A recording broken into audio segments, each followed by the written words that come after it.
কারণ আমরা বিগত যে 2 বছরে যে নতুন কারিকুলাম হয়েছে ওইটা অবগত ছিলাম। এখন সব চেঞ্জ, এক কথায় আমরা একদম নতুন কারিকুলামে আসছি, মানে নতুন সিলেবাস।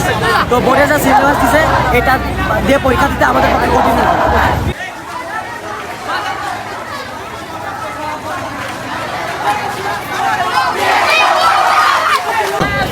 আচ্ছা, আমি মারুফুল ইসলাম মিডিল ক্লাস 9, এখানে ক্লাস 6 থেকে 9 পর্যন্ত সকল স্টুডেন্ট আছে এবং কুমারখালীর সকল স্কুল আছে।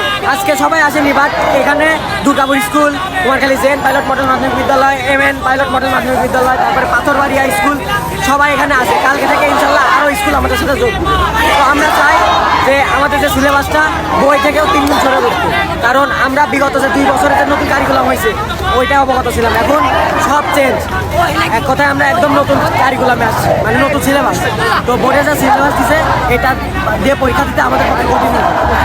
এবার আপনাদের পরবর্তী কার্যক্রম কী হবে?